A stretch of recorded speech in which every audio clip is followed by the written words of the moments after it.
the Around the NFL podcast. Two media insiders and Marc Sessler. From the Chris Wessling Podcast studio, it's Around the NFL. And my mania is I'm mad that Greg somehow is claiming to be a media insider. Man hasn't broken anything in his life but some dishes in the kitchen over here. What's the track record? But I also don't like how it went for me. Well, it went for you the worst. This is like the lock competition. I just win. Dan, Greg, all the I guys. just win. All right. Here we are. Week 14. Can you believe it? It's juicy. I can. It feels like a lot, like another life that we were like getting ready to go to London, and that was week 6. Got that expense report in just under the deadline, by the way. When is it? I have not filed it yet. When is the deadline? You're taking the loss. You're taking Hurry the up loss. on it. Had I Hurry even up. filed it, I can promise Hurry you up. I was taking a massive L to begin with. We have, this is the last bye week, and it's the Cardinals, and it is the Commandos. on bye, which Commies. is interesting because those teams, there's very few teams that are out of it because of just the nature of the bottom of the playoff fields here. Everyone seems to be pretty much alive for the most part, but those two teams aren't. So we're going to talk about a lot of games that, while not all of them are gorgeous in terms of matchup intrigue and allure, they all have meaning for the most part. So, I mean, does everyone have playoff meaning? Yes. Every single game I would still. say, looking up and down the roster, Yes. because my concern is there's no way not to discuss each of these games at length. Like the film Gandhi, if you've ever seen it, was 3 hours and 11 minutes long, Right. starring Ben Kingsley. I believe this show might equal that runtime based on the fact that no games include That's a challenge. 2 stinkers. That's a challenge. It used to be you would cite Gandhi as a long movie, Yeah, but now it's but now like an Iron Man movie, 7 hours. it's manageable now. And it's just, can we just Yeah, it's manageable. rein it in? Yeah. Holly Weird.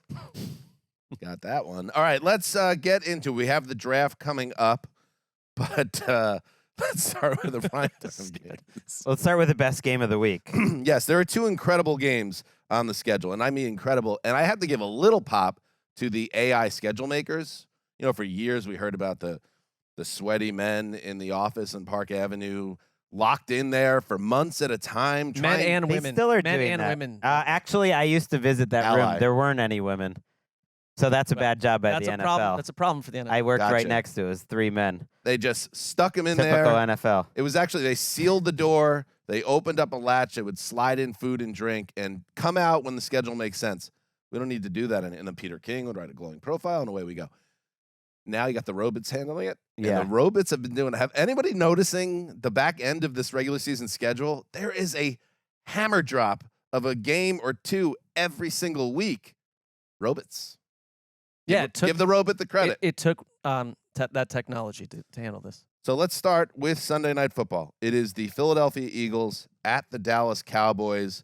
It is, yes, certainly one of the most important and impactful games on the schedule this season because it really, and of course there's a big 3 here, the San Francisco 49ers, who just did their business trouncing the Eagles, dropping them to 10-2 and making this a real foot race now for the number 1 seed, the all-important number 1 seed. I'm not going to get ahead of myself, but I think the number 1 seed that gets the home field advantage, that might be the difference between these 3 great teams. It's that important to get that number 1 seed. So now it's the Eagles looking to hold on to first place in the NFC East, and the Cowboys, Greggy, looking to tie them, which a couple weeks ago didn't seem possible, but the way the schedule's set up, here we It go. did seem possible. On this podcast, the night the Eagles lost, I actually said, keep an eye out when these 2 teams play again. It's not in that long. They'll probably All be right, playing Barry for Horowitz. NFC Here we East. go. I should have had that clip played. I was just setting it up for fun, but 'cause of yes, the you win, schedule. Greg. I'm just saying, the Cowboys' chances of getting the division, though, are over if they don't win this. So this is as big a game as any team has this week. And the Cowboys are favored by 3.5 in this game. That's pretty spicy. The over-under is 52.5. That's spicy. And I think the Cowboys are favored, despite their recent history against the Eagles, because there's such clear concerns for the Eagles.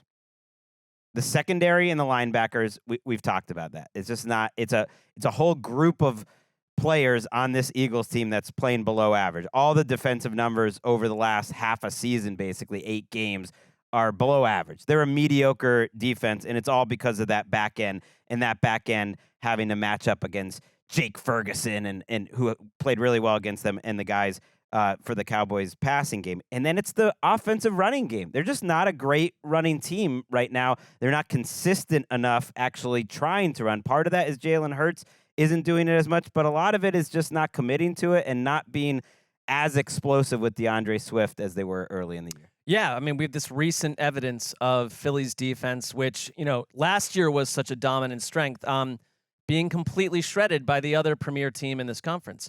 And Dallas right now is playing at that level where if you had doubts about them before, I don't now. And, I mean, Dak Prescott in his chase for the MVP has been the most effective downfield thrower over the past month plus. He's been the best quarterback on third down. I feel like the stars in Dallas, like their top-heavy elements of the roster, have been shining. And it's like if you look at home and road splits, don't really matter for chunks of teams, but they do matter for the Cowboys. They have just been simply dominant at home. And I guess in another universe, back in the 80s or 90s, I'd be concerned that their head coach, Mike McCarthy, has been out with an appendicitis I don't scenario. love that. I don't love it, Yeah. but the thing is, he's already back. And because now, one thing that Weiss told us about appendix operations now, they just stick a little tube in you and suck that appendix out. It's much easier. He's got I don't know. It doesn't sound easy to me. But he's home. He's already home on Zaddy. Zoom. What's wrong with your insides? He's already home on Zoom meetings. It's like how does that really matter anymore? He's also got Dan Quinn, Get Brian well soon, Schottenheimer, Mike Solari, who was around with the Cowboys in the night. He has a very experienced coaching staff. Is my point. Yeah. This is the biggest game of the year for the Cowboys. The head coach, who's the head of the enterprise, he was doubled over in agony at some point, I'm sure, on Tuesday. Well, they Then said he's going into the hospital. Dan Quinn said he walked by. At one point, they encountered each other because McCarthy Right. went to the office. And have you ever encountered someone that was about to get a?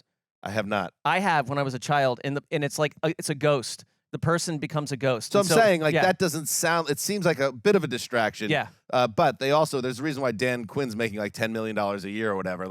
They have a nice staff in there to hold it down. So I'm not too worried about that. The Eagles, despite their issues on defense, which are considerable, they have allowed over 260 passing yards per game. They've already allowed 27 passing touchdowns to their opponents this year. That's bottom 4 in the league. And Prescott, even in that narrow loss to the Eagles, lit him up for 374 and 3 touchdowns. It really sets up well here for Prescott, not only to have another big game and move his team into first place, but also really, I think, take, with all due respect to your boy, Brock Purdy, I think he becomes the MVP favorite with a big game and a big spot here. The Eagles, though, they hold it in their hands. We've been talking about it for weeks. This killer slate of games for the past month. They home against Cowboys, at Kansas City, home Buffalo, home 49ers, at Dallas. If they win this game, bye-bye Dallas, because they will have swept them the head-to-head. And then they come out of that gauntlet. They have at Seattle, home Giants, home Cardinals, at Giants. They can win out and win the conference, and that is what they're thinking right now. They don't even give San Francisco a chance, who already have their third loss. At Seattle, not an easy game, though. I mean, the Cowboys. Not as hard as it looked. I mean, it's the right I hear spot. what you're It's the saying, right but we're spot. saying how great the Cowboys are at home, and they just gave up 35 points and had to win at the buzzer against the Seahawks. The part of that schedule that worries me most for Philadelphia is just the fatigue.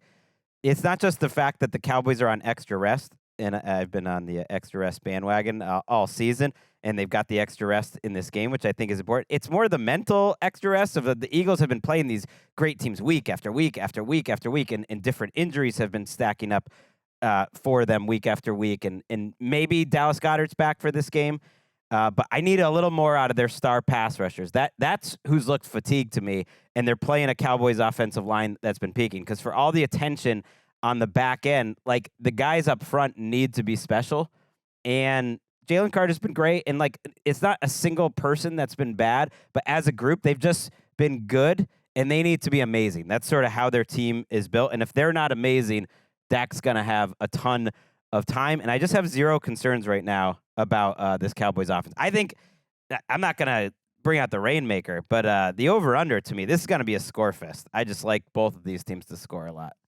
Can I ask a dumb question? Because I kind of hate this conversation, but it's like Dak Prescott, you can like look at EPA, you can look at all these stats and all this stuff, and he lines up as an MVP. But like, go back to the days of like Troy Aikman, like quarterbacks from the past who would win these awards. It's like, I don't think he ever won a. well, but I mean, but I would talk about like Cowboys quarterbacks, Got it. like in huge moments against division rivals. Like Dak cannot go 0-2 against the Eagles and make a large argument to win MVP based off of metrics and stats and a bunch of PFF. Probably rankings. true.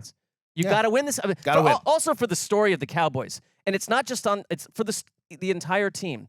You cannot go 0-2. They play the against easiest Eagles. schedule in the NFL according to DVOA so far. The Cowboys. So yeah, they need a big time signature. Well, when that's any a great point, into it, Mark.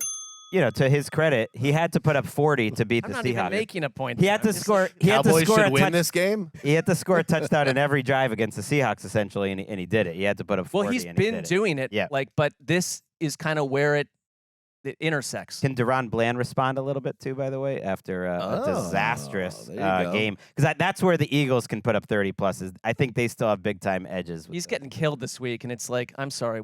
Could he have not done more for this team this season? Hey, that's life with the Dallas Cowboys. Greggy revealed as an anti-iron sharpens iron guy in a big spot. All these That Eagles doesn't matchups surprise me. against big time teams. A little iron sharpens iron. I'm just saying You they're, think not? they're like getting fatigued. I could see them losing this game and still making the Super Bowl, but like this is the little part of their season where they're just a little. You don't think the bit- Giants and their players are bit. fatigued? Who they play twice? Like the Giants players are like, get me to. They're the coming off a Bahamas. bye. I'm just saying you play the best teams week after week and all these snaps. And But just in terms of physics, yeah, would iron sharpen iron? I think that's how it works. I think that's technically true. Why don't we From just a- leave it there? That's a good way to end the analysis of the game. I Yeah, feel from a like. metal angle. I Yeah. feel like we nailed it. Yeah. Buttoned it up. All right, the 2 Monday Night Football games. So let's start with the one that doesn't look too good in terms of competitive angle. The Tennessee Titans traveling to Miami to face the Dolphins. Miami. I think we mentioned, the Cowboys getting plenty of love from Vegas. The Dolphins are getting 13 here. And they're getting 13 here because of what they did to the Commanders. Now, Washington is a joke defensively, and we know that, and they have a secondary that's as bad as any team in the league. So that was the perfect setup for Miami to get right and once again say, look at us, we're the bad boys. We got Tua, the MVP candidate. We got Tyreek, the MVP candidate, 2,000-yard contender. Can they do it again in primetime, or does Mr. Vrabel have something up his sleeve, Marc Sessler? Well, I don't care what's up his sleeve. Like I think you've got major problems dealing with the Dolphins offense. Sam Munson from PFF, I loved what he said about watching that Commanders game. And this happens to other teams too, that it looked as if the Commanders defense had never seen Tyreek Hill before, that they went out there to play a football game and had never encountered him on any level. And like, I think he does that to teams. And it's like, Interesting strategy, Cotton. well, yeah, this they have a cheat code here, and I think the Tennessee Titans, at home have been tough, but I don't like the situation at all for them. And you're talking about actually, I think with Jalen Phillips out, I still think this Dolphins defense has been competent. It looked good last week.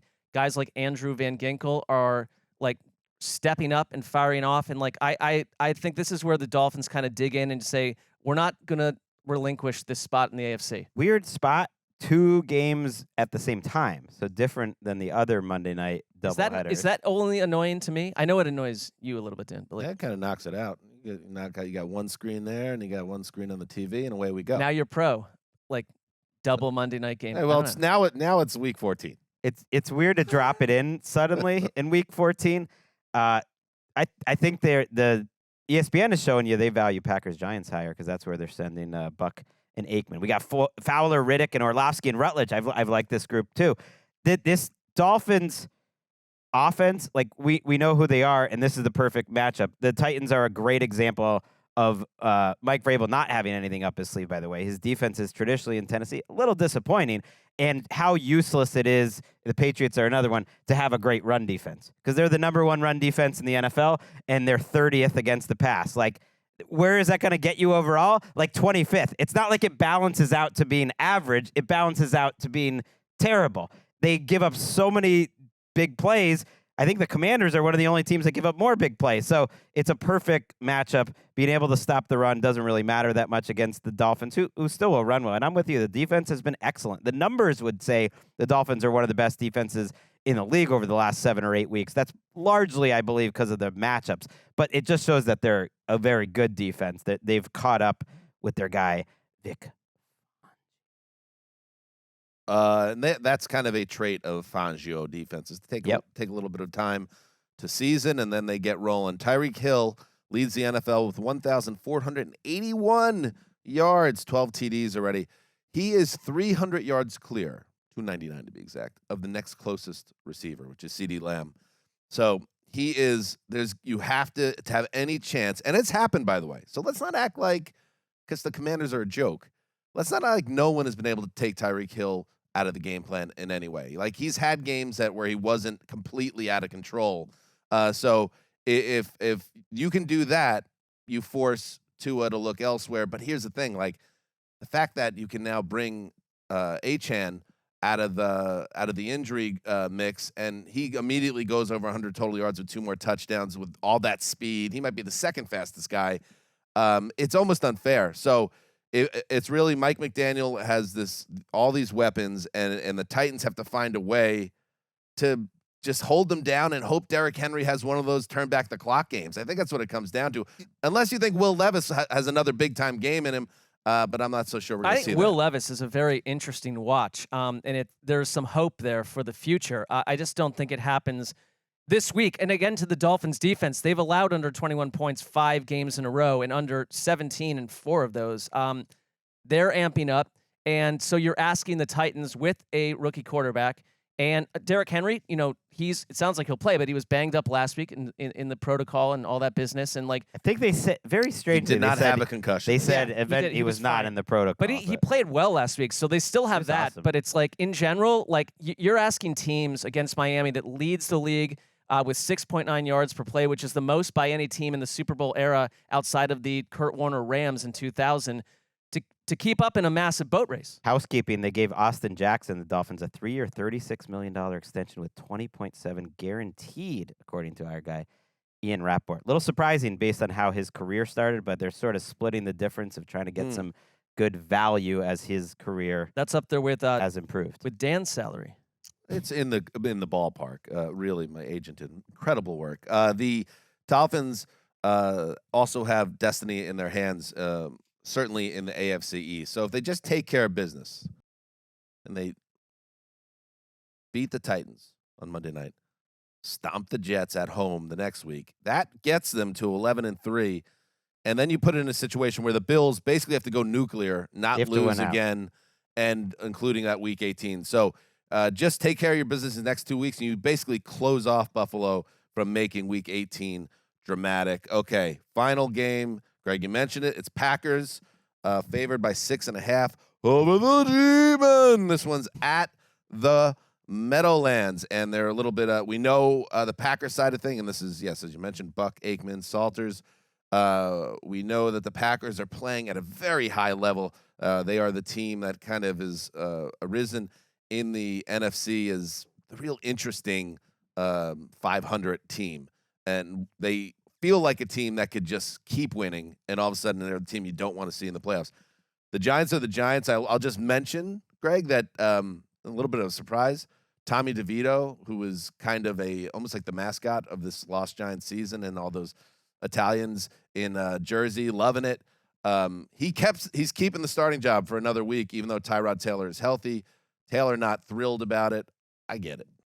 Kind of heartbreaking for Tyrod Taylor. He's just had so much bad luck through the years. You could see the disappointment. He breaks his ribs right when he gets a chance to start, and then DeVito comes in. We might see Tyrod again, but DeVito's played well enough that you can't kill them for just keeping it going. He's also going to be on the team next year. It's like a gift to the Giant fans. Like, we know we botched this season. Well, he's DeVito one more week. He's a development. Right. Exactly. He's a potential backup on this team next year, and Tyrod's probably not on the team this year. They did win 2 games before their bye, and they do have Saquon Barkley here against what's been a a historically shaky Joe Barry Packers defense. So if you were looking to keep it closer than 6.5, like that is your route to do it. The Giants have been a little feistier lately. I mean, I think the Packers are sort of like the story of the past 2 or 3 weeks in the NFL. And like this, we talked about like the Texans being the AFC version of that. And the Packers, I think Matt LaFleur has coached the 2 best games I've ever I give him more credit over the past 2 games than I would have at any other point in his career in terms of like coaching up a young quarterback. You want to talk about quarterback development. Like Jordan Love is becoming this like star before our eyes. And they've found a way, like team building wise, to surround him with all these young players. People are ready to run him out of the building, LaFleur, about a month and a half ago. It's just so funny. You need to have patience. That's how it works. Let the coach work with a young quarterback. I mean, I'm not quite certain what they can accomplish. I guess you worry about a young team like this. Could there be like a letdown game on the road on Monday night? I don't know. I mean, they keep going left and right and like showing who they are over and over. You're not sure what they can accomplish. Because I think because I think they could go win multiple playoff games in a weird NFC. You think they're in the neighborhood of the big 3? I think I don't know right now. I can't go that far. I can't go there with you. I know, but like that's winning what I'm multiple saying. playoff teams but games means beating one of those big 3. I think that's possible. Maybe 2. I think it's possible. Well, I think you get into a wild card round game, but and that's knock gonna off be one of these ham and eggers.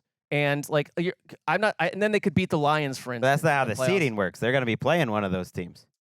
I think they Unless can do they win the division. I think they can do it. Like Unless they win the just division. beat the Chiefs. Hey, I didn't. We're talking about the Chiefs, but we're talking about the Chiefs It's as not a Super crazy. Bowl team, and they just beat the Chiefs. This feels like a little and it's recency bias to say that that's all of a sudden fine, they're but it's in that also, club. It's not just Jordan Love and the wide receivers. Like their defense, it's the whole team seems to be growing together at once, and it's like I think that's the kind of team in a weird NFL, in a bad NFL, in a mediocre NFL. Ouch. Like they could go in and steal a playoff game or 2. No problem. I don't have a problem with that. Potential big loss that Christian Watson, that hamstring injury did not look good to end Sunday Night Football, and he's not practicing.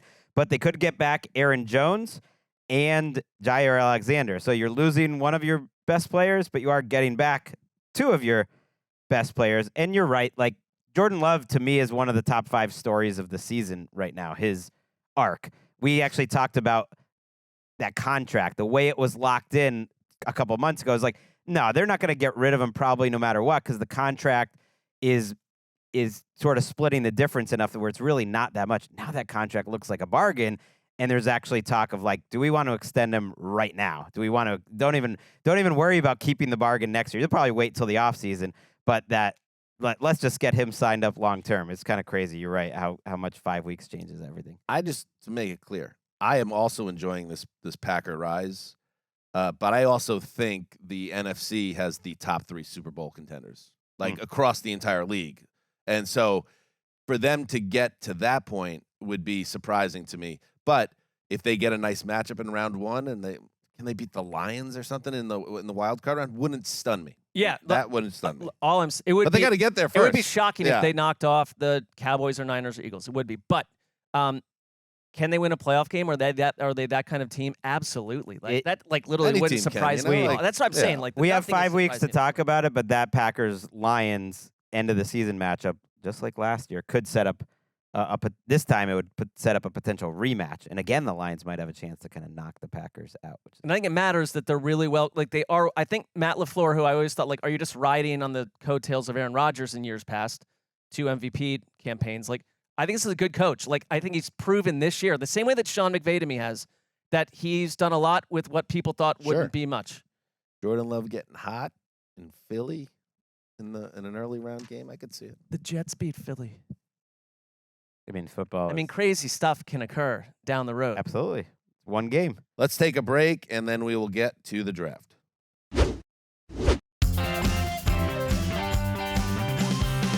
right, welcome back to Around the NFL, the Week 14 preview.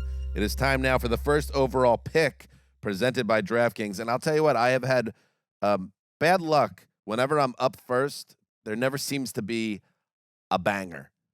Finally, that comes to an end because you picked a lot of Eric Fishers. I got a lot of Eric Fishers over the past few years, a lot of Luke Jokels. Now it's time to pick the Buffalo Bills traveling to Kansas City to face the Chiefs. The 6-6 Bills, who have had 2 weeks to just sit with an absolutely horrific 37-34 loss to the Eagles, a game they desperately needed, and somehow they find a way to lose that game in overtime. And it's a real test of Sean McDermott and that coaching staff and their ability to have this team locked in, prepared, and ready to win this game. Because if you don't win in Arrowhead, you gone. You got to find a way here, Greg. And I know you were saying don't count out the Bills. I'm not counting out the Bills, but they can't keep losing every week. And then we're saying, oh, well, they got to run in. And at some point, you're going to have to really show the world who you are. And I have to go, when's the last time, Greg, the Bills showed the world that they're the Bills? You might have to go all the way back to week 4 against the Dolphins when they had a big-time opponent and they said, this is who we are. They need to do that here. And the good news here, Greg, is that the Chiefs are vulnerable. We don't need to overstate it at this point because, yes, their defense is very good, but Josh Allen is a cheat code. When he's playing at a high level, he can make the Chiefs look mortal on defense. And we know if this turns into a shootout, it's crazy saying this, but Mahomes at home, I don't think he could keep up in a shootout. I'm challenging the Kansas City Chiefs to keep up in a shootout in 2023 because at a certain point, you are who you are, and that's what they've shown us all year. It just makes me feel uncomfortable. As my mother would say, don't spit in the sky. Yeah. Well, and I'm not anti-Chiefs. It just feels very strange. Like they're only favored by 2.5 in this game. Over/under is 47.5, which is very, very low for these two teams in the past. And this is going into the season, maybe the worst version of the game. This game that you would expect. 8-4. The Chiefs aren't great on offense. 6-6 Bills, and yet because of that, it actually puts more real weight on it. Yeah, like it's important to get seeding and all that, which this game would have been in previous years. But it's like the Bills' season is on the line. Their disappointing run, their lackluster defense with a ton of injuries, their erratic offense with Allen for 5 or 6 games of this season, I think being the best quarterback in the league. But the other games, obviously, that not happening, including Philadelphia, which to me, that was a sign of like, oh, is he going to do it? Is he just going to start running all the time now? And is he going to put this team on his back and just be the best quarterback in the league? Because about halfway through that Jets game, through that Eagles game, that's what I felt he was. And so I'm with you. Even though the Bills are underdogs by 2.5 in this game, I like the Bills in their last stand. And every time I do this against the Chiefs, I get it wrong. You know? Like, whenever you doubt them, like, in a home big spot, although they did lose to the Eagles, you know, that was only a few weeks ago in a big spot. You picked those Bills, too.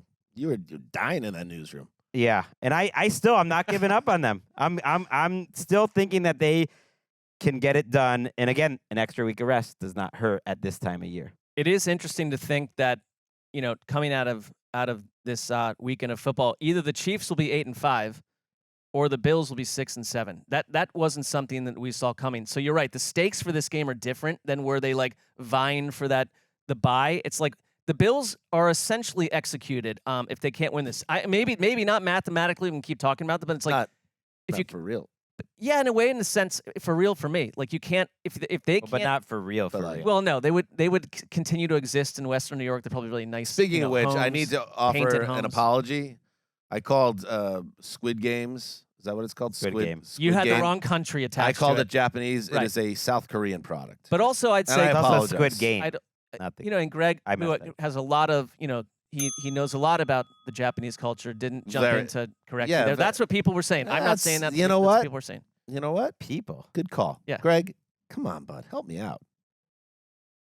You've been to Japan many, many times now. How many TV shows do I Your watch? wife is Japanese. You gotta jump in and help me out there and say, well, I know my Japanese exports, and that's not one of them.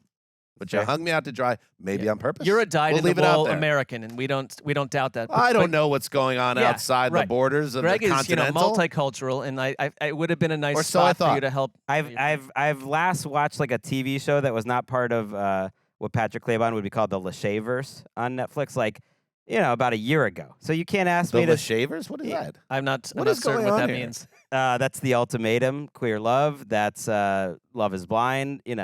The Those are the Shavers. only shows you watch?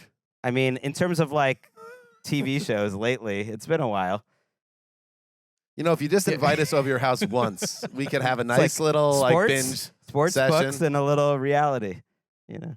I All don't right, know where were we? I don't know where to go with this. Well, no, I think I was suggesting that the Bills to me. Oh, should be executed. Well, yeah.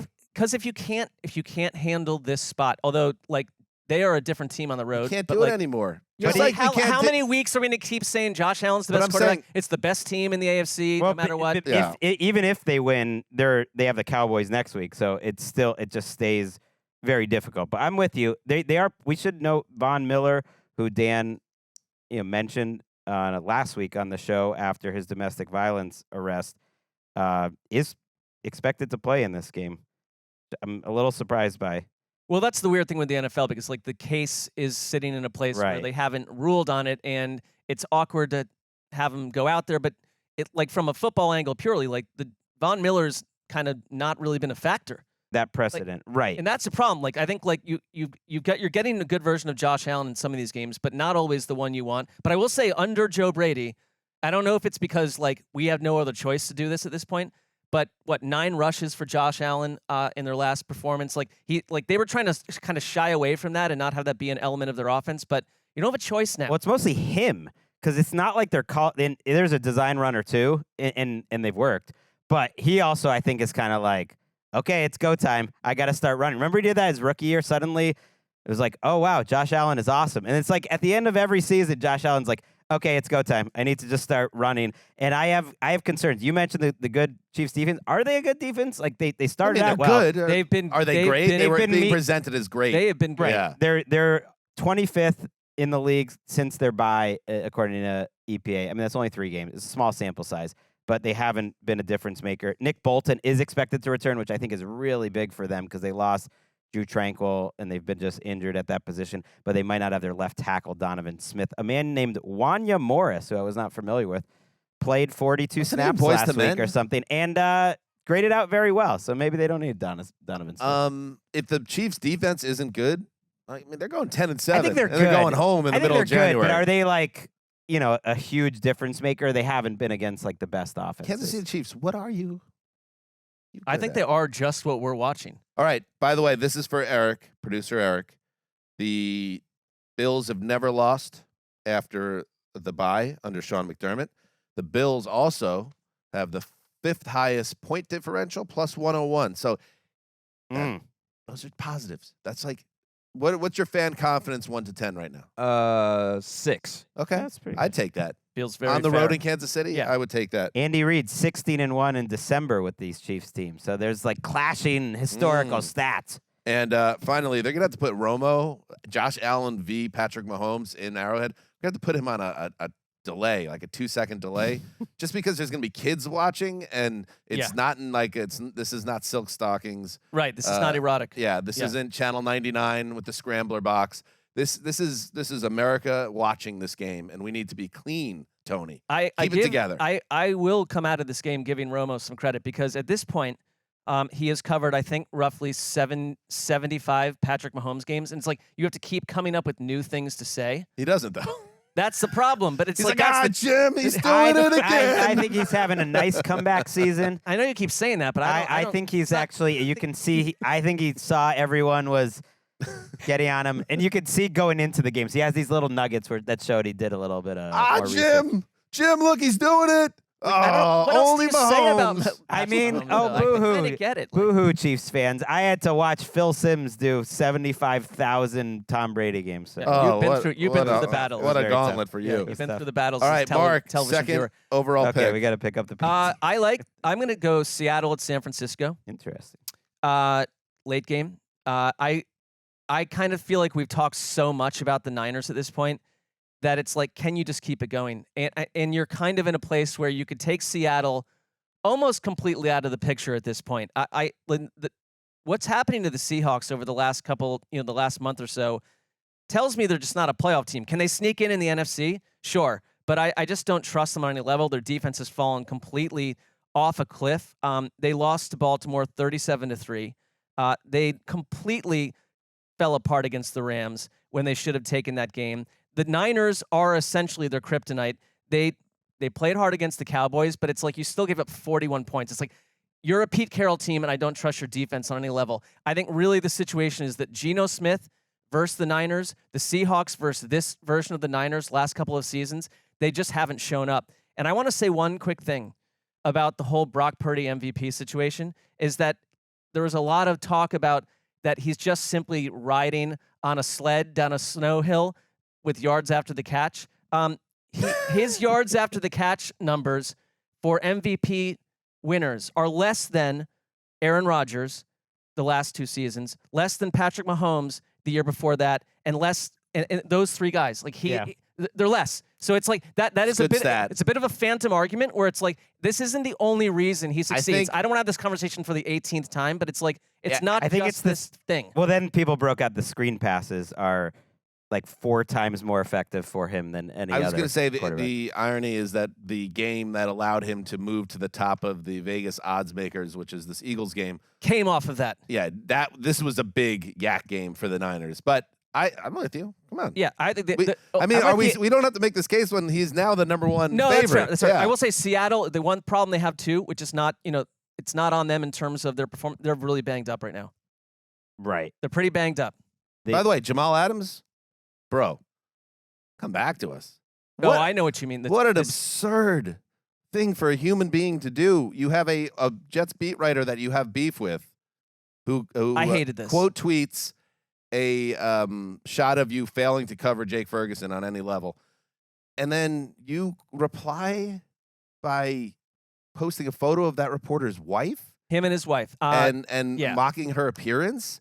And then when you have a couple days to sit with it, and obviously there's a lot of criticism, and even your coach says that's not what we do, you don't back down? Like that, you want to talk about La Raville Magnifique. It is. He said when they go low, I go lower, which in a different circumstance would be a funny response, but not. And the Jamal Adams Seattle experience has been D-. Well, that's the problem is the gentleman's F might be too kind. Right. He's emblematic to me of what's wrong with this team, which is like you can see him pop and have a splash play or two and be like, oh yeah, Jamal Adams, he can make a difference. But the sum of their parts are really disappointing. 24th in DVOA. Pete Carroll just gets owned by 2 separate coaches in his own division. He's going to be 0-4 against them again unless they win this game. Sean McVay and Kyle Shanahan. And I do wonder, like you were talking about hot butts, like there are always. I was just thinking that. There are always surprises, but like if you're just completely owned by 2 coaches in your own division, and your defense and you're a defensive head coach has been mediocre to bad for 6 years running. This is not a small sample size. He could be in a little bit of trouble, so he needs to somehow cook up something. And really, I think him cooking up something is.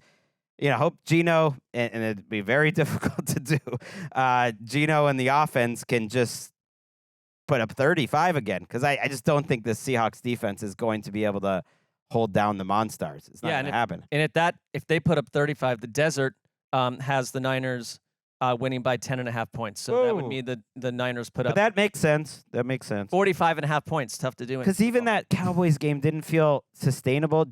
They have great players, but like Geno's was under so much pressure that night. He actually faced one of the higher pressure rates he's faced all season. So it's not like they suddenly started playing better. They just sort of played out of their minds for 3 quarters before, falling in that. I don't know. It's just tough to do. Doesn't it feel like the Chase Young addition, has worked? Where it's like it's added this like extra weight on offense. That's the defense. That's the difference. That's the whole thing with me and Purdy is like he hasn't really been playing that much different all season. Their defense just stunk for 3 weeks, and he was on the wrong end of some turnover luck for 3 weeks. Their defense, which everyone was killing Wilkes for, is number 2 in EPA since the bye, and they're now starting to dial up very game-specific stuff. You saw that last week against the Eagles, where they're getting very creative, and their linebackers are just outrageously good, and lets them do something different every week. The Seahawks have 1 playoff win in the last 7 years. They've been competitive, and Carroll is a great face of the franchise in terms of, they love him obviously up there. But at a certain point, you need to see results again and deep playoff runs. All right, Greg, you are up. All right. I will take the Ravens, favored by 7, at home against the Rams. Fun game. Big test here for the Rams defense, especially, which has been playing really out of their heads. But going up against a Ravens run defense, which I think has gotten slept on like a little bit, that the worry with Gregg Roman was like, oh, well, you might lose something with the running game. They were such a special run attack, and their numbers this year are up there with some running attacks historically, like especially compared to what the rest of the league is, how far ahead they are compared to the rest of the league. It's right there or above actually where they were in their running attack in 2018 with Lamar Jackson. So it's like Lamar Jackson they say in the NBA sometimes there's certain players like Giannis or Luka or whatever, like it's like, oh, you step into the season and you like the baseline is 40 wins. Lamar is like a baseline top 3 running attack. Doesn't matter Football what he is does. Completely different than It's basketball. not always that different, Mark.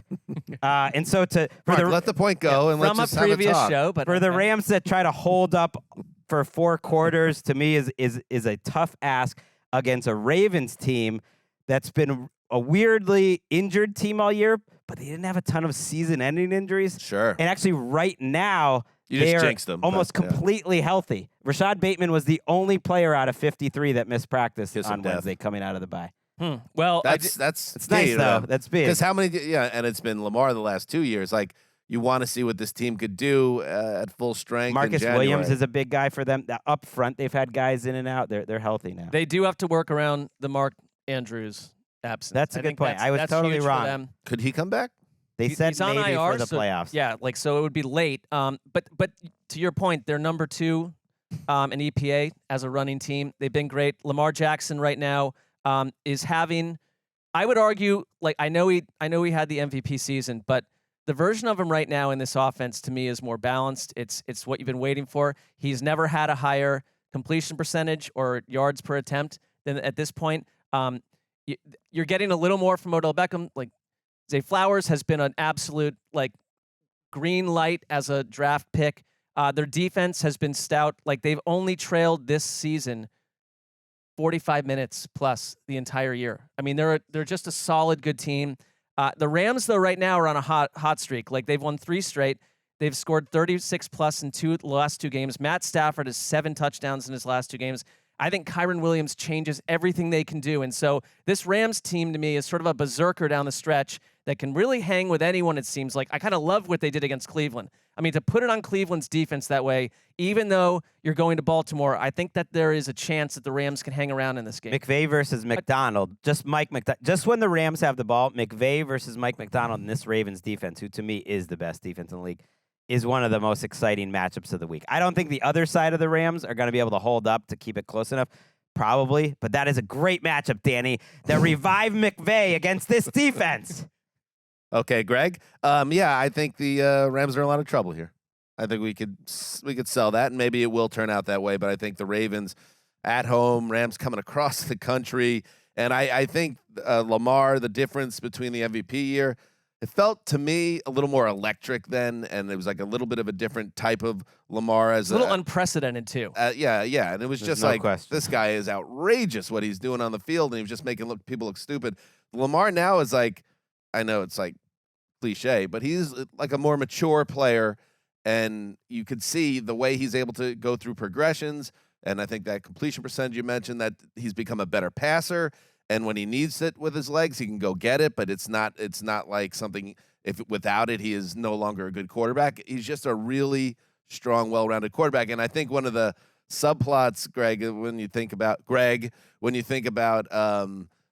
offseason was, man, anybody could have had him. If they really wanted him, they could have gone and got him probably. They tried. The Falcons had And to they didn't. announce that they were not interested immediately. No. And how Who would foolish. want Lamar Jackson in Atlanta? All those teams, how foolish do you feel right now? I hope they feel foolish.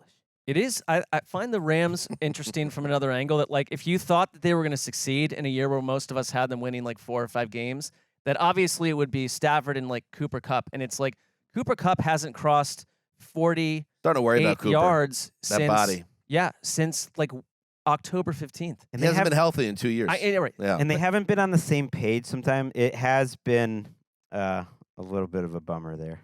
All right, Greg, snakes back to you. Okay, unconventional pick here. I almost took it right away. Wouldn't have mattered. They're both at the same time. Bucks, Falcons, 2.5 point spread. The Falcons are favored at home. I, have a dirty fascination with this terrible division, and this game Gross. just feels.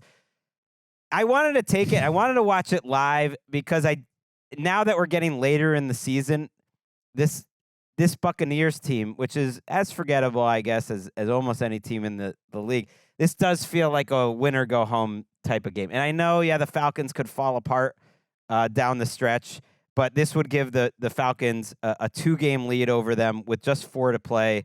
And am I crazy? I should know this off the top of my head. The Falcons, didn't they beat them already? So it would be a 2-game sweep. 16-13, they beat him at the week buzzer. 7. Right. Yeah. That was the game where Bajan didn't headache. really play. Yeah, he had a headache. So everyone was confused about that. And I just look at this matchup and I He see wasn't feeling well. these two teams. I mean, he had migraines or I think it was something a crazy. Headache / He migraine. wasn't feeling well.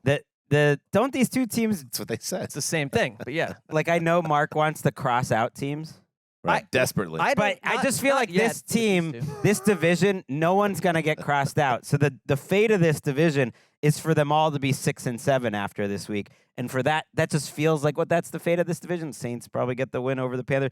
And that for that to happen, the Bucks need to win this game. And they're catching the Falcons at a time where they probably don't have A.J. Terrell, who had a concussion. Jeff Okuda's banged up. Caleb McGarry, their tackle, is banged up. They had a bunch of injuries all of a sudden. I want to see what happens with the Bucks injury report because Vita Vea did not practice Wednesday with a toe injury. We'll see. Sometimes that means nothing. But Jamel Dean, Devin White also did not return to practice this week yet so far. I think that's your defense right there. That matters a lot. Levante David returned, which that's big. This game, so yeah, I think it's fair to look back at how it played the first time out because I don't think they're that different than they were back then. Ritter played one of his cleaner games. He was 19 for 25 with 250 yards. He was good on the ground. He also lost 3 fumbles though, so it's like no matter what, Ritter's going to do something to X out what the advantage he's creating. But you do add Bijan Robinson to the mix. I don't know. I think the Bucks to me are just about as milquetoast and average as you could possibly imagine. And Mayfield though has been one of the best quarterbacks in the league on the road in terms of touchdown interception ratio. All right, sell it. I like it. So he's got 12 touchdowns and 3 picks on the road. Only Jordan Love has a better ratio. That's just from that one angle. But I think Mayfield battles every week. Mike Evans has battled every week, and they stay in these games. They were even with the Falcons this first time. That took a last-second kick for them to win. I just don't trust either team to do anything week after week. And please don't tell me about the Falcons and their top 10 defense. Go watch that game they just played against the Jets. They've been playing bad teams all year. So they're allowing 20 points a game. That's 7th in the league. They're top 10 in yards per allowed a game. They're tied for first in rushing TDs allowed. Their third down percentage is 2nd in the league. Their opposition red zone touchdown percentage is 1st in the league. It's great data points. But go look who they're playing. And if Baker Mayfield has a good Baker day, they're gonna go to work on this defense, and they're not gonna look so hot. Okay, that's why. Rein it in. And people get on me sometimes. I lean on the DVOA. I love the guys at Football Outsiders. Is he gonna? I'm not gonna do it. Oh. That's why I love them though, because you gave all the basic bro numbers that the announcers for this game are going to say. They're 25th in defensive DVOA, so they're looking at the numbers and the opponents and saying this actually isn't a very good defense. They shut down Tim Boyle and Trevor Siemian. What a performance on the road. Jonathan Vilma, come back to us. Vilma's having a bad year. We want to talk about people having a good year. Tony Romo bounce back year. Vilma is drifting away. Okay. Just a take. But you mentioned that. I'm not allowed to because Greg gets uncomforul, but no, I just like his spirit. I don't think he's elite, but I like his style that he just has a lot of I think energy. some of the spirit we've lost the Jesus Christ and some of that fun stuff, and what we're left with is I don't know. The Falcons would be 4-0 in the division if they win this. I do want to that matters. Give a quick shout out. Kalijah Kancey was a defensive rookie of the month in the NFC last week, and man, he was flashing last week. So that looks like a very nice pick there by the Bucks. Good job, Kalijah Kancey. Great. All right, keep moving. Let's keep moving. Please. Let's keep moving. Mark, back to you. All right. I'm going to take an early game. I'm going to go Browns at Jaguars. TBD on the Jaguars starting quarterback. I don't think we're going to get him. What do you think? Like, it sounds to me like a real stretch. It's really difficult no. for Yeah. us where we're taping to We don't state know. it one way or the other, but he's got a high ankle sprain. Yeah, I think that's a lot. On a short week. I think well, he's they've talked about under it. 50-50. They've talked about it in like a weird fashion where it's like they're providing hope. I am totally with you. I don't know how like even the human body would do that. Although those high ankle sprains are all different. So you're gonna get CJ Beathard in Cleveland. I think Say Bethard? yeah. to say Uh-oh. beat hard, remember? I did not used to say that. No. Did you see Brett Ripien signed with the Jets? I'll shift to say Brett Rippin now if I must be told how Correct. to say things. Go ahead. No, I mean, Bethard. Beathard. He I mean, did. He was okay when he played. I mean, The he almost lineage of fumbled. an incredible Washington general manager. He almost fumbled away the first snap of the game and would have lost the game, but he didn't. He wasn't out of his He depth. wasn't bad. That was a Yeah. weird game. I mean, it was a weird place to We'll come see. into the game. Like, I kind of think that Cleveland's defense has floated away. The Denver game was unappealing. Last week was unappealing. I don't believe that Myles Garrett is healthy. Amari Cooper is banged up on offense. Like Flacco looked probably as good as you could possibly hope for last week, outside of the one fatal interception that doomed them. I feel like Cleveland's just trending down out of this playoff race a little bit. And so this is an incredibly important game, and they're fortunate to face potentially a backup quarterback. I don't trust them. I think their defense is veering away from special. They do it. They have Denzel Ward back, which matters, but they've been banged up. But it's like they are literally But the they're second. going against CJ. But if you get Right. Bethard, No, that matters. Then and you you're you at have no home, excuse. right? But they have been the worst. That's kind of how they built up a Come lot on of now. these numbers but is they've been the against bad second- quarterbacks. Right. They've been the second worst passing team in the league, second or third all year long, and it's looked like it. They were about Who? to become the Browns. They were I about thought we on were saying offense. they were like On a- offense. no Oh, on oh, offense, oh, I on was gonna offense, say. no on offense, and like there's a weird stat. If Flacco starts, and he will, they will become just the 13th team since 1950, which is 73 years ago, to have 4 different quarterbacks start multiple games in a season. A lot has to go wrong for that to happen. So from that angle, I'd give Kevin Stefanski, the coaching staff, and the team a lot of credit to even be where they are and still in the hunt at the number 6 seed. Is it just me, or has Cleveland gotten a lot of these games where a starter gets hurt and Yes. then they all of a sudden are playing a Yeah, backup? but you know what? If you look at all these playoff teams, Yeah. they've all gotten those games. Been a lot of the those. whole the whole league has gotten those. It's not they're But not them an outlier. especially, But I'd they- love but- to see that data point. Right, they've also been the team that's been without their starting quarterback through 80% of the season. So Yeah. Well, I you think can look at it through. I guess what I'm saying is with their defense, I think something similar happened with the Jets last year when they Yeah. got a lot of backups And kind of a pumped them hob up. up Burrow. I mean, they have been a good defense When though. they've- Beyond that, but When yeah. they've had bigger matchups and scarier teams, the defense all of a sudden doesn't look so historic anymore. So, but take care of business here. Let's Sure. go. Well, what happened to Jacksonville's defense against a backup last week? Well, That's absurd to me. I've never totally bought in to Jacksonville's defense. I think they're solid, but I would be worried about them. Tyson Campbell, who is supposed to be their number 1 corner, really good player, but then got hurt and came off that injury and just didn't seem right last week.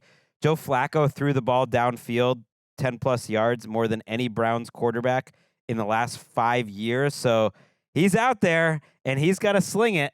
And you need good pass protection to get that. And teams playing against the Jaguars usually get pretty good pass protection because it's Josh Allen, and that's about it in terms of their pass rushers. Overall, one of the most disappointing pass rush teams in the league. And I really think the Christian Kirk injury and maybe Walker Little, because now they're on their 3rd left tackle, got a little overlooked because of Trevor. And it's disappointing. Trevor was playing so well the 3 weeks before that injury. But losing Kirk and Trevor and potentially your left tackle, Yes. that's a cascading. I know I'm not locking up the Browns, but they are favored by 3 in this game. I don't know if that makes you feel any better. I mean, the spread never makes me feel anything. Okay. I'm just saying they're There's not real life, and they're then there's not that. they're not underdogs in this game by any means, is what I'm saying. How's Seth doing? Well, I'll say one thing that we are doing. Who's Seth Spice well- again? I don't know. It is like I combine with Spice Rack, Yes. the longtime, lifelong friend of Chris Wessling and our Yes. friend as well. We combine now to make picks on the Yes. NFL's website, and what we've done is gone totally rogue from what you'd hope people would do. Like this week, we were the only team that picked the Titans. And so you get that fan base all on your side. But then last week, Spice Rack, and I think he had a post Joe Burrow, he was anti-Bengals, and he picked them to lose 33-0. How'd that go? That went poorly, as we all know, the way that game turned out. There were a lot of people tweeting both of us asking, what on earth is happening here? So I reached out to some people behind the scenes here. Oh yeah, Greg, to get where they actually rank in the standings. Well, because the standings say the top 5, and then it's like a participation award. They won't list 6 through 10 for some reason. And this is actually good and bad for you, Mark. Okay. The good thing is we don't know where you actually are in the standings. Okay, good. That is good. Because this person that I reached out to didn't feel comfortable giving me the full rundown. The bad news is it must be really bad for him not to do that.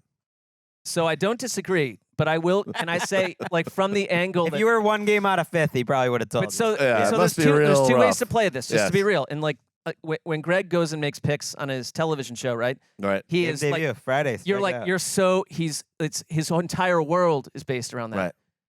That's what you think? Yeah, Sess and Spice picked 4 overtime games this week. I instinctually agreed with him. So no, but we maybe. we pick the biggest underdogs we can to create that moment out online where it's like we're the only team picking like the All right, worst Tommy team. Lee Jones, take us away here. I shouldn't have brought it up. It's called being did. a showman. Showmen. There were 2 of us. The internet's on fire. All right, I'm up. I wouldn't say that, but all right, I got a 2-pack here. Let's start with the team of around the NFL. Let's get a little Dick Banks. Let's hear him. Let's go. Let's go. It's time. It's time for the Vikings to show us why.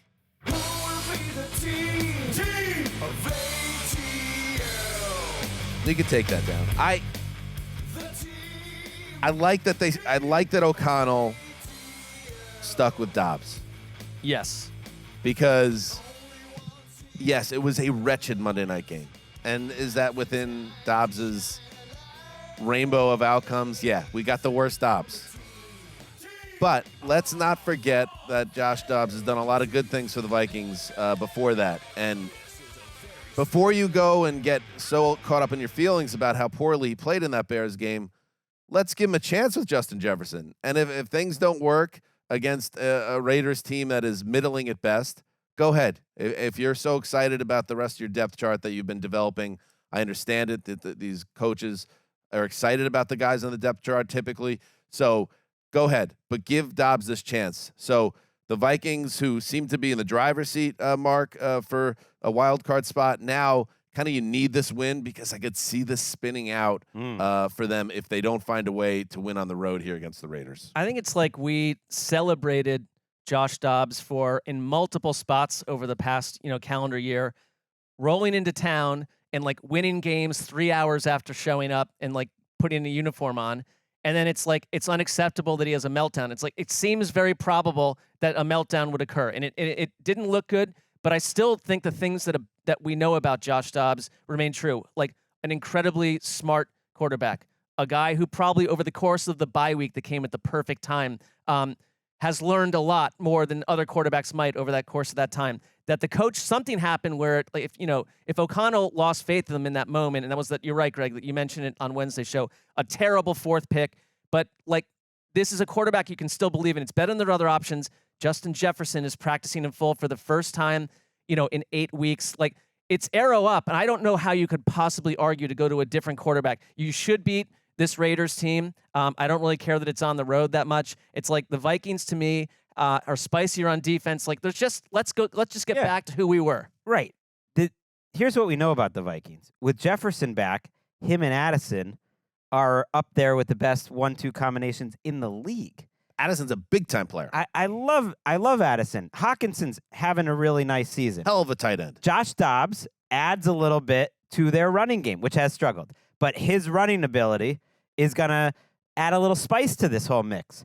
Kevin O'Connell's a good head coach. We know he's a good head coach, and he's had a week to get ready. And, oh, by the way, on the other side of the ball, you got safeties coming out of your pockets. Uh-oh. Well, how many safeties can you put on the field? 17? Brian Flores will 11 max. do it.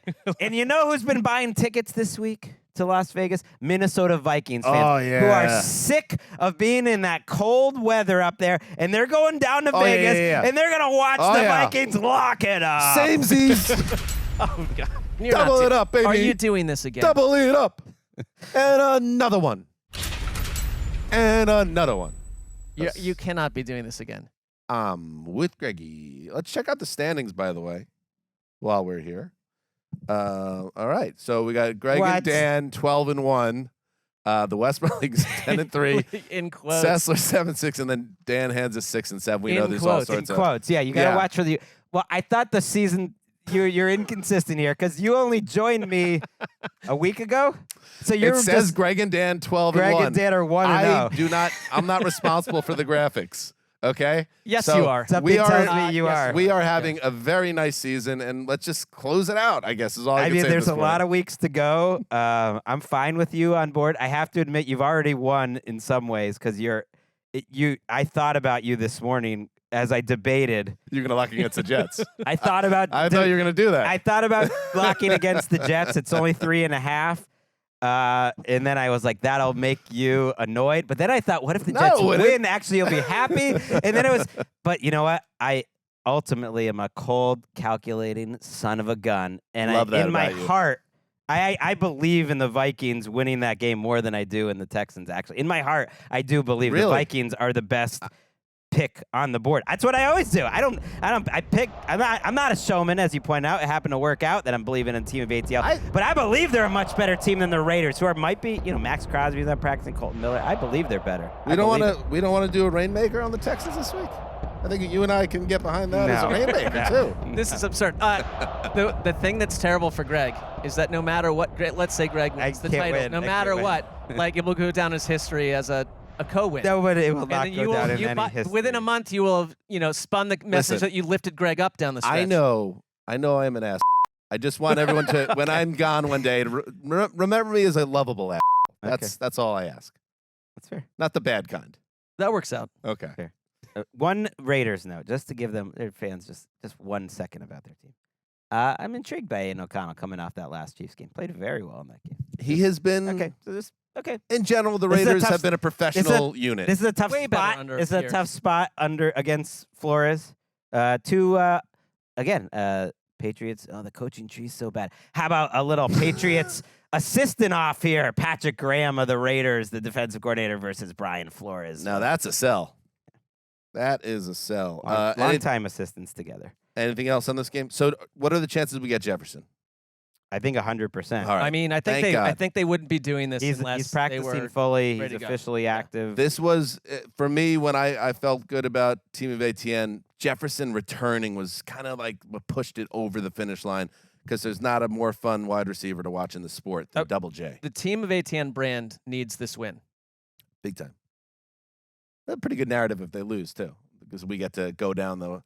See, you spiraled once upon a time with the Vikings. I could see entertainment value out of this team spiraling as well. Yeah, but it's not on me this time. I was getting blamed left and right. Like, you pushed that through legislation. We voted unanimously, but it's Marc made a bad decision. Remember how hard Marc pushed that one a few years back? It was like, all right, Marc. Now I'm getting texts left and right about like a team that I have nothing to do with is failing. Like this is not. I'm not that vicariously attached to anything. So. Are you attached to the Vikings? This time. Yes, I really like the Josh Dobbs element the most. Okay. That's what pulled me in. Yes. That's all we need to hear because we're in this together. I've not said a single word otherwise. I just say they need to create a little more juice. And it was probably a really rough 2 weeks for Flores and for O'Connell, who blew that game together as much as anyone on the field. Hand in hand. And you had to sit with that and stew over that for all that time. So I know that they're not going to coach harder on Sunday, but if you're ever been motivated to clean up your own mess, they're more talented. They're better. They should. I feel good about this one, Greggy. I think we're going to keep on rolling. I will keep on rolling. Did we say the spread on that one, by the way? Yeah, Vikings by 3. Okay. Let's keep on rolling. Let's talk about that Texans-Jets game. It is Texans. The line actually moved down with the announcement from Robert Saleh that Zach Wilson is playing. Which that was interesting. I think it's fair. It's fascinating because Wilson was, amongst the very worst starters in the league before he got benched. But that tells you how badly the Jets managed their backup quarterbacks underneath him, to the point where they cut Tim Boyle this week. Tim Boyle was their starter on Sunday.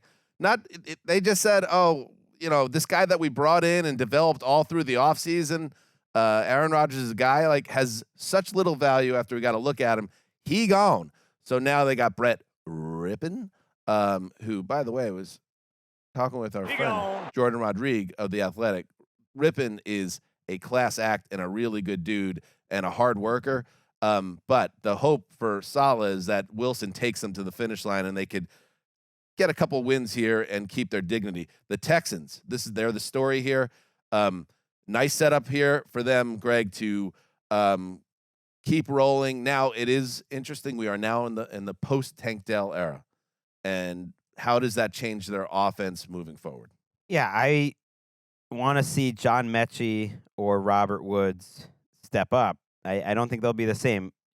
When you take away Dell, you're stacking parts of this team offensively that you do worry about a little bit. You don't have a running game, and then you don't really have great receiver depth if Dalton Schultz isn't back this week behind Nico Collins. Because I'm thinking of that play at the end of the first half, I believe it was, where Stroud overthrew Mechie for the touchdown, wide open, and everyone was like, "Oh, that Stroud making a mistake for once." And I did wonder if that's Tank Dell. It was kind of like an improvised play. Would just the feel have been better? He was like, he points to go deep. I don't know. There's no way to know that. The good thing is that their defense and their pass rush, Will Anderson, Jonathan Grenard, I think are getting better. So I think the defense is getting better, and they're playing obviously one of the worst offense in the league. So go win by 2 scores. I mean, I like the Texans. I think they're a better than average team. But John McClain pointed out of the Chronicle, or it used to be the Chronicle, that I think it's 7 straight games has come down to 30 seconds or less for the Texans. So it's not like they're a dominant team. They're a fun team. And it kind of would, that's why I didn't want to lock this game. It kind of wouldn't surprise me if the Jets D balls out, and I would expect the Texans to win that last minute, but it wouldn't surprise me if it comes down to that last minute. Can they score 14 points? Because I just don't see the Jets getting to that number. Like I kind of expect it's going to be Zach Wilson needing to get a touchdown down 4, and they're driving and it doesn't work out. But a game like that. Yeah, They I feel like every Sunday, in the witching hour, we're watching like either CJ Stroud or the opponent of CJ Stroud go up and down the field trying to do one last thing. Each of these games have done that. I kind of think, though, from another angle, coaching and players and a lot of young players, like they've also gone 3-2 in those games. A nail biter loss to the Jaguars. They were nipped by the Panthers. I know they want that game back. But it's like they're in these games, and they're learning to win in weird ways, and I kind of like that about them. I think that overall the development of this roster is one of the better stories around because, like, they're drafting well. Like, Will Anderson is a genuine star in the making. Dog in him. Absolutely. Like, Stroud, we know about him. But it's not just that. It's like Derek Stingley, 2 picks last week, a total game changer. 4 in the last 3 weeks. Yeah, it's just like it kind of feels like a team, and I know I've talked about them a lot. It's like I think they're going to win a playoff game. Win a playoff game, yeah. Maybe multiple ones. I really think they're going to get Coach of the Year. They're going to get Assistant Coach of the Year. They're going to get Offensive Rookie of the Year if Stroud doesn't do something more than that. Offensive Player of the Year. Well, why not? Like what? There's no reason that Stroud could be Money in the Bank. I think Stroud is there are not a lot of Stroud. There's just not a lot of good stories out there, and Stroud's. Actually, it's not just a story. He's like legitimately one of the future quarterbacks of the league. Well, like, I why did look see beyond? He's minus 9,000 to win Rookie of the Year. So that one, you can lock that in. How about Nico Collins? Minus that. Nico Collins has been awesome Let's talk about Nico Collins here. Yeah. Because they lose Tank Dell, their leading receiver. No, he's not their leading receiver. Tank Dell's been tremendous, 47 for 709 and 7 touchdowns. Nico Collins is 9 yards away from 1,000. Mm-hmm. He's got 6 touchdowns himself. He's averaging nearly 17 yards per catch. That is an all-pro type season. Nico Collins. It's like him and Jordan Addison are like, hey, look at us. Give us more love. Yeah. Hey, we did a Nico Collins bid on NFL Plus in week 3 or 4 after the catch. You can't remember guys that tall that break that many tackles. You know what I mean? Yeah. He's tall. Just guys bounce off him. Nico Collins could have 1,500 yards receiving. That's crazy. He's really under I thought the you were radar. going to lock it up. That was what we were waiting for. Somebody's going to lock it up. Well, I feel like locking against again. Like I don't I'm take so it out of the personally race. No, but in I'm so any out of the way. race. It's like I want to do things that are More exciting. fun, more fun. Locking against the Jets feels gutless. That's your choice. I have seen today's video, so keep the "I don't take it personally" mantra in your head because it is kind of a doozy. Okay, go ahead. Hey, heroes. Damn, this week you guessed it. I'm picking against the Jets. I jokingly said earlier in the week that Dan should get into shape and try out to be the Jets' backup quarterback. Well, I'm guessing they almost gave him a call this week since Zach Wilson didn't even want to play this week. But somehow he's going to be the starter. I mean, are you kidding me? This team's an absolute show. How can they even be considered an NFL franchise right now? This is a joke. How they're only 3.5-point favorites is beyond me. The Texans are going to roll by 30. This isn't even funny. I don't even know why I'm laughing. It's a disgrace. Good luck, Jets. Better luck next year. Bye. How much did he seem What a like dick. Chris Weston right there? That was thinking so the Chris Weston. same Yes. thing. I mean, they're the sounds exactly like him. yeah, Laugh they're the like, two brothers that resembled each other the most from that. Oh, player. for I can't. Sure. I'm annoyed at Nick because he just made me have to root for the Jets on Sunday. I mean, Nick locked up the Jets not too long ago. Yeah, well, No. Listen, as I said to MJD, who tried to like get on me in the film room on Sunday night with some Jets pop, I was like, you can't kill someone who's already dead. Like, Yeah. there's nothing you could do to me that is anything worse than what that team has done to me for 40 years. So that's a smart lock by Nick Wessling, and you are going to be probably close to correct because that could get gnarly. Could get real gnarly. All right, let's take a break, and then we'll finish up. All right, welcome back. Let's close out this draft. Mark, you're up. Well, I can't believe this game's still sitting out there. I'm going Colts at Bengals. I mean, what?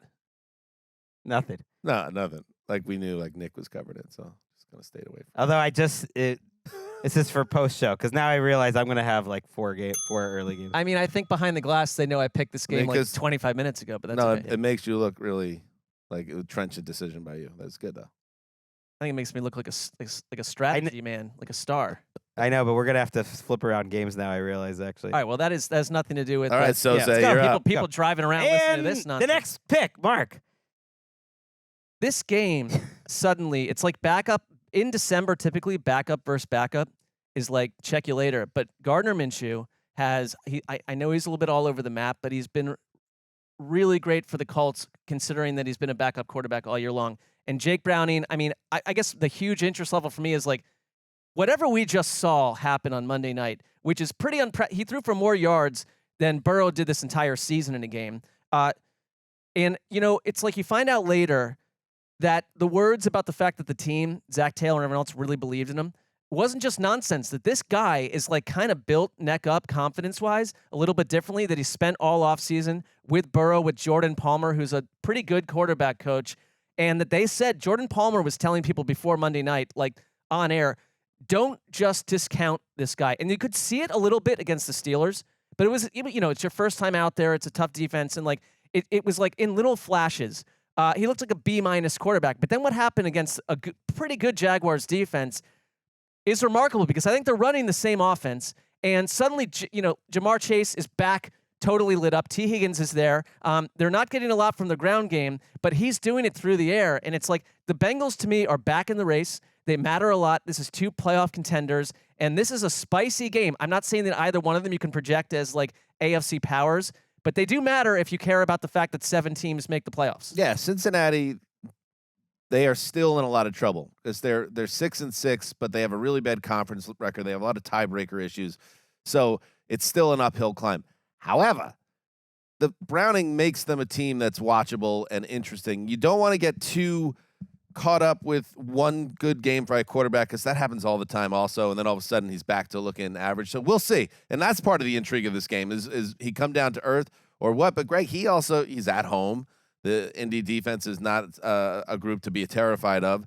So I think it does set up well. If he plays really well, then wow, we got something cooking here. I'm really excited about this game. I think this was a great late pick by you, Mark. Awesome, Mark. How did you see it? For multiple reasons.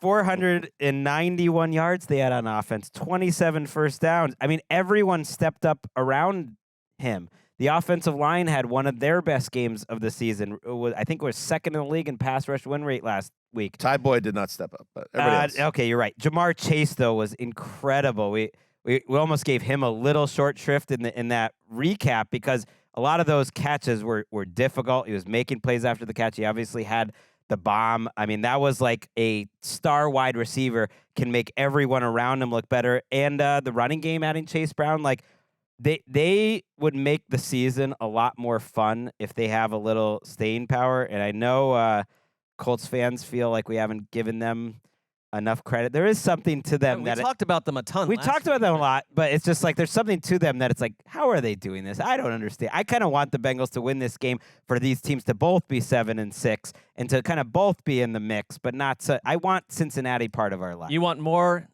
mundane average play. You want I don't want the Colts to put the Bengals away here. I want the Bengals to be a fun story. I like the research guide going off here. Gardner Minshew and Jake Browning, who both started the season as backup QBs, will face off against each other for the first time since the 2018 Apple Cup.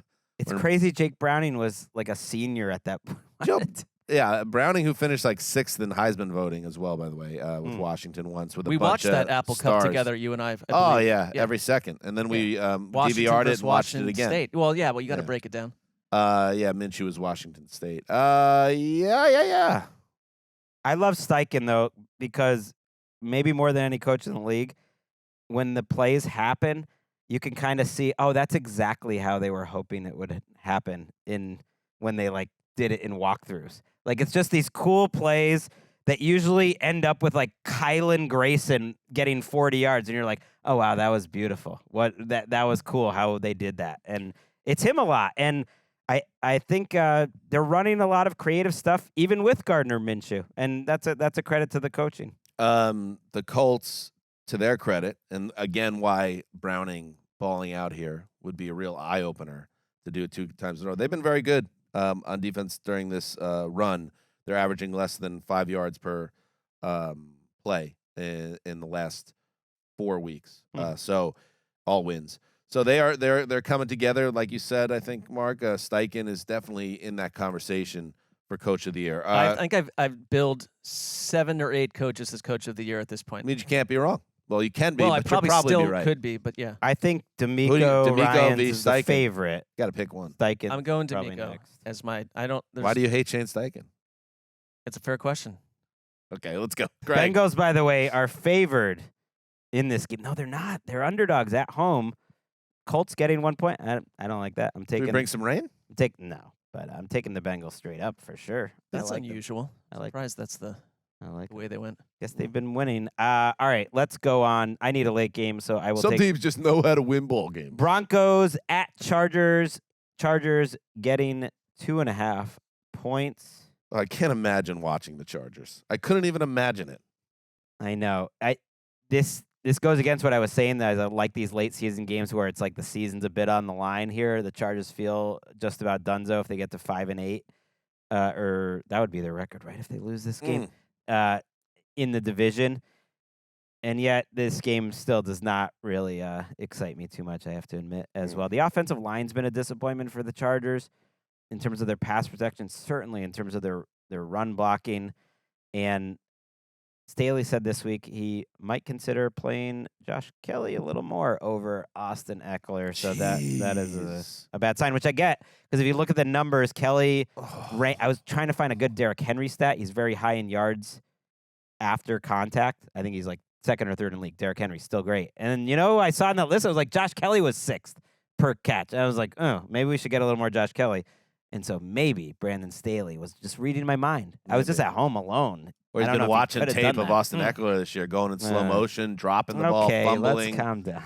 It's been nice. It's been rough, dude. It's been rough. Be nice. Their What does that offense. mean? Their offense is bad. Their offense is bad. He's a part of it.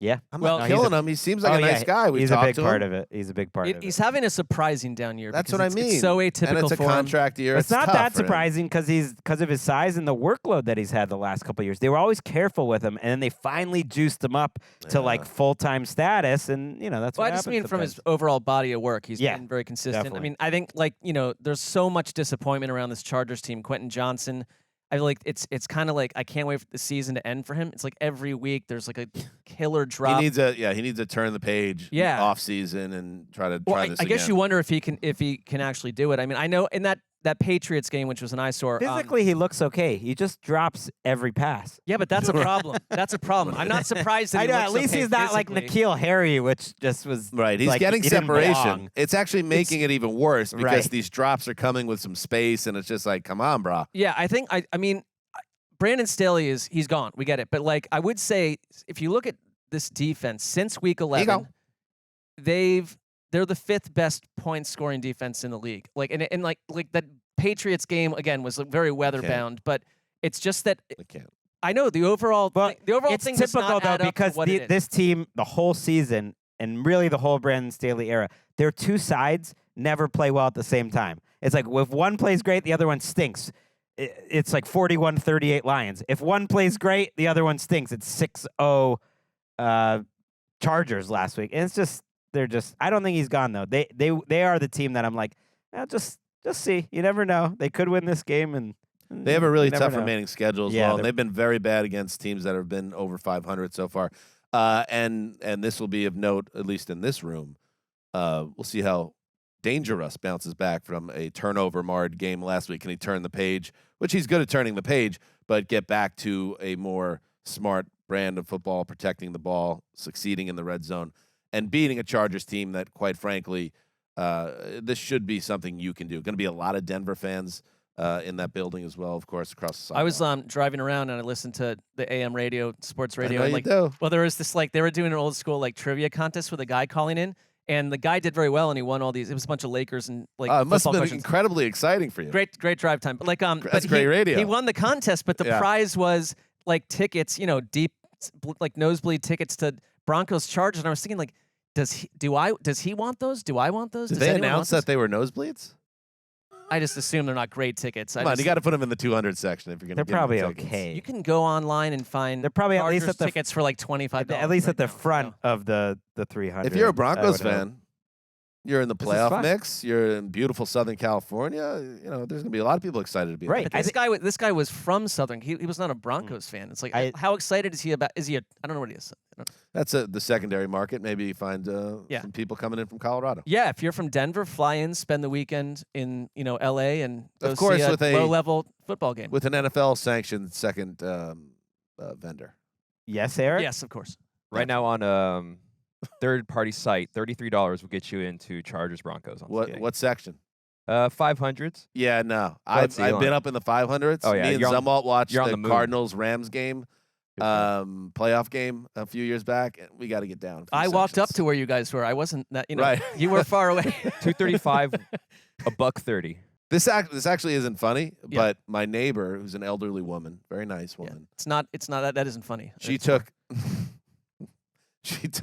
her and her daughter went to SoFi for a Rams game last year. Didn't realize they were in the 500 section. Had a heart attack. Wait, what? I mean, Did- why are you telling this story This right is- now? She was okay. We still It's have fine. another game to go. Greg, there are bad things in the world, and there are bad players and bad announcers, and it's okay to talk about them. So are She's you? okay. Are you Oh, she is saying? perfectly Okay, fine. that's That's- sort of yes. what the That's good. follow-up is. You're important. saying that Austin Eckler is the old lady heart attack of running backs. This I'm year. just saying the world is a scary place, and just hold the I ones just you was love surprised. tightly. I was surprised where that story Hey. went. I was surprised too. But that's why it's a good story. Yeah. I think it was an incredible story. All right, let's finish up here. Greg. We still got 2 games left. So the Lions, we haven't taken that game, right? No. This is probably going to be Dan's game. Just letting you know. I'm drafting for you. Lions -3 at the Bears. Well, you need So why wouldn't you ask me what I would? It's so because I Just know be what nice. because I know you, buddy. And you said on this very program, Yes. I don't want to watch the Panthers anymore. And the Panthers are the can't other watch the option. Panthers. And nobody wants the Panthers. So I'm sticking them with Mark.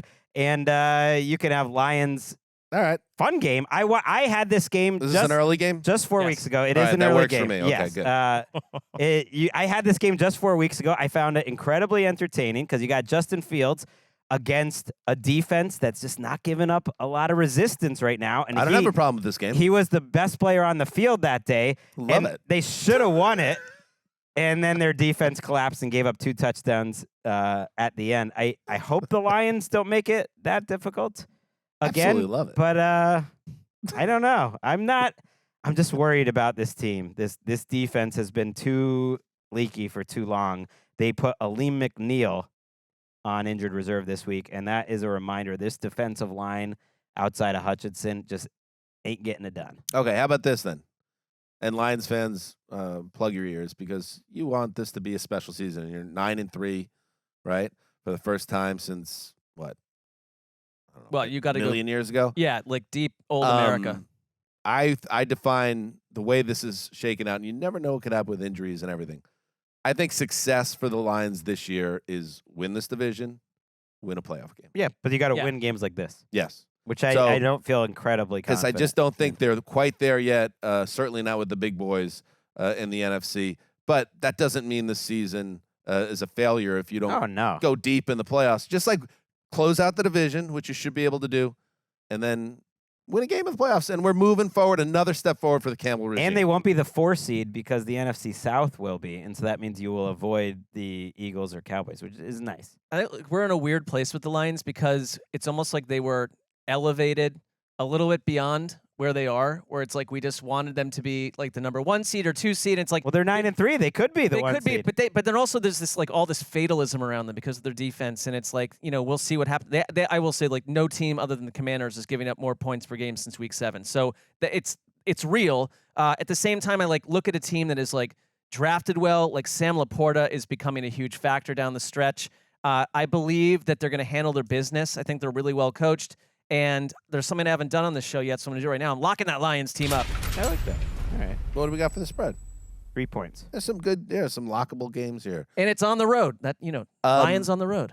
I'll point it out, and the data backs this up. Jared Goff is not a good quarterback outdoors. He's not a good quarterback. Well, maybe I shouldn't lock it up in then. December and January.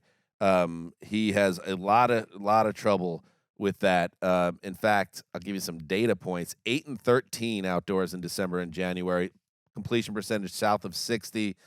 QB rating of 80.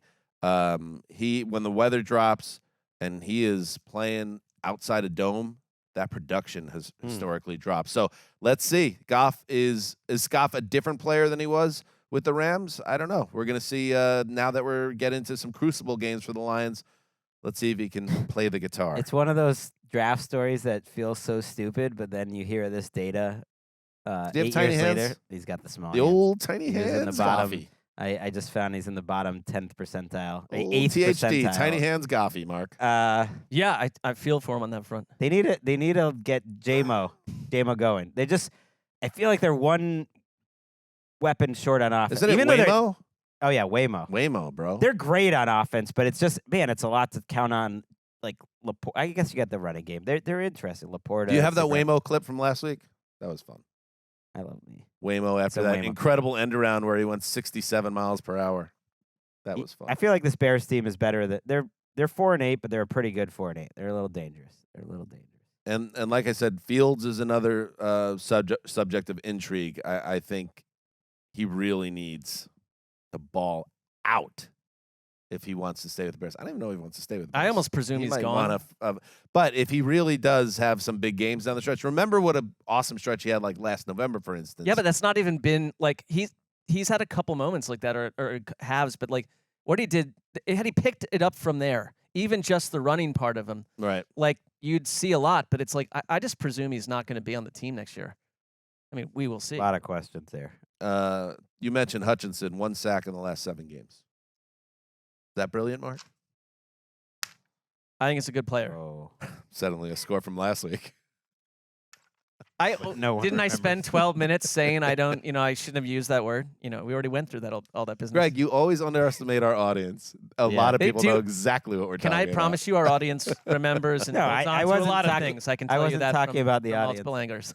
All right, close it out, Mark. All right. Well, I can't believe this is still hanging around. Panthers at Saints. It's like two, faulty helicopters colliding in the middle of the sky. I don't know why last week I got Chargers, Patriots. So the helicopters were distressed before colliding. they were faulty, and that's Oofa. probably why Well, you the could have picked pilots were faulty, You and that's toughie. why they You could collided. have picked the game you wanted, but instead you tried to be cute and take the shook game, and it came back to bite you. No, it Ooh, right was in the old it was buttocks. actually a very smart move. Got your ace. I can pair this. Shut up. I can pair this next to Browns Jaguars. There you go. I don't know. I guess. How about this? Like Saints, show up and do something and stop being totally bored. They're an eyesore. They're impossible to watch. They're one of the worst red zone offenses in the league. All I need is when their fan base is that annoyed with their own team, and you lose the pocket of the fan base. It's even like illogically telling you they're great when they're not. Those fans don't even exist for You this know what I team. at don't this like point. hearing? We have to check in on the practice report for Thursdays, but Taysom Hill's not practicing. Well, And I feel a That's- lot better yeah. about Jameis Winston being in the mix as the starter if you have Taysom to play off, who's But had a really good year. Taysom Hill has he has 346 yards on the ground, 4 touchdowns, 220 plus, and a touchdown through the air. He's not really even playing quarterback that much. And there's been previous seasons Right. where we talked about Taysom Hill all the time. I had that one sandwich bet on how many touchdowns he'd have, and Sean Payton, fawned over. It's like this might be his best season in a way. On a pretty lost offense, I think If he's he- been really reliable. If he finishes this regular season strong, there will be generations of fantasy players that will talk about Taysom Hill's cheat code tight end season of Yeah. 2023. Yeah.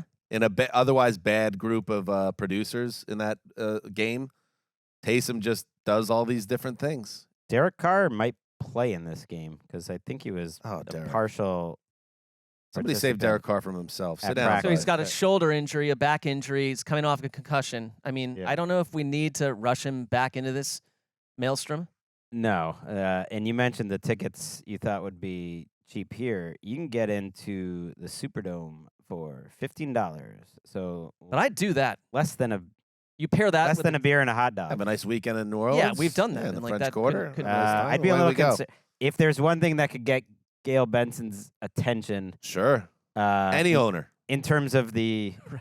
GM too, not just the head coach, but Mickey Loomis has as much power as any GM in the league. That could get their attention if it starts getting real empty. The boos there were very rare. Alvin Kamara mentioned he had never heard anything like that, and he said, "Look, I understand it. We're just not performing, but I've never heard anything like that." And it doesn't help when you have people on the team joining in with the fans saying Yeah. how much the Right. team sucks. Yeah, things have gone they're only giving the Panthers, who are a disaster, 5 points in this. And it's I guess if it would be really It's a nice. spot for the Panthers to get a win. Yeah, but That's how where about it Bryce is. Young? If he could just string together a couple games that were different, I just don't see how it's going to happen. The Saints this year. are still in the mix if they win this game. That's, Right. that's They not very absurd. much are. They that's very absurd, much are. But doesn't it feel like they are just a team that needs to hit the reset? I And think yet it'd be- they're no contending for false- the division. Right, no false results. I think it'd be better for the team to probably flush a lot of this down the drain and start over. But they And, don't seem willing Dennis to do that. Allen wins the division at 8-9 and comes back for another year. Oh, that Everyone- that everyone crush wins. The fans. Send our thoughts to Hayden Hurst, the Oh yeah, Panthers is a tight mess. end. Very man. sad that his father said he was diagnosed with post-traumatic amnesia as a result of a hit to the head. I remember I've that never hit heard was that. brutal 3 or 4 weeks ago that caused a concussion, and these are some of the symptoms. So he's been through a lot. If you know his story, battling back from depression too in college. I think suicide attempt, I believe he had talked about, and this is that's terrible. It's a reminder what they're risking going out there. Yes. Okay. Good luck to Mr. Hurst. That is the full Week 14 rundown. This is the Thursday triple header for ATN. So we're going to have an NFL Plus Dreamatorium app, which you can get on NFL Plus, and also if you're outside of the United States, you can get it on DAZN. We also will have a Thursday night recap of Patriots Steelers with special guests. We cooked something up. We told you people, Sessdog and I were going to cook something up. We got something. We'll surprise him with the guest, though. I like that. Yeah. And finally, What a great day this is, or week this is, because we learned that our hardworking, intrepid young producer, sneaky handsome. I wouldn't say sneaky. I think like I wouldn't most say would agree. back door, like side door handsome. Maybe coming through the front door. Good looking guy. Kick the front door in. Doesn't surprise me that he landed a wife, a wonderful, beautiful It's woman. not surprising. And I guess it shouldn't surprise me that such a virile young man. They're Okay, now you're getting expecting. weird. Yes. They're expecting. Eric, congratulations, buddy. Look at that, beautiful. You, your wife, and the sonogram. Great job, buddy. Thank you, man. Appreciate all those What compliments. is your wife's name, by the way? My wife is Leanne. Leanne. And yeah, the YouTube show, you could see we were holding our ultrasound of my baby boy, Austin James. Oh, That's the awesome, buddy. name The is name, all. yes. Oh, he's ready to roll. We are, we're not young pups anymore. So we waited it out. She's a doctor, so she went to school. Went through the morning radio life. So we've been. Found yourself a doctor. Yeah, Look dude. at You just went up in Dan's eyes. I'm for not. Sure. No, I'm not the breadwinner in the family, and I'm okay with that. Every okay? listener's like, ooh, you So- got a doctor. Well, what kind too. of doctor? What is her? She's s- a specialty? clinical psychologist. So she works with the courts and at-risk youth, and way smarter than me. Kept going back to school for some reason. That's the move. Yeah. Nice Hey, job. And You can people, find a good woman that's a doctor. You are. I don't know if doing you it want right. all of our listeners complaints. on your Instagram, but you should. You have Yeah. your own podcast. It's called the What's New Pod. Yeah. And I saw that this is how I learned of it on your page. You put up a clip of you letting your co-host who you've done the Yeah. show with for a long time, including Randy Chavez, Yeah. Big funk. no, and it was a great reaction. Everyone should check that out. Seeing What's your New friends Pod? Yeah, floored it's by it. me and It's a bunch of pretty my cool. old buddies from my radio days. So it's Wherever fun you get your stuff. podcast, check out the What's New podcast with Funk and Buds from the old radio station. And again, congratulations, Eric, to you. Thank you and guys. Leanne. Appreciate it. There is nothing better. No, and Eric, being I a dad. I cannot suggest more highly to have the followers of the show on your Instagram. That's a way to get out of here, guys. Let's go. See, the internet just breaks down the walls, Mark. It does. Don't need a wall. We're all in the same stew together now. All right, till later. Heed the call.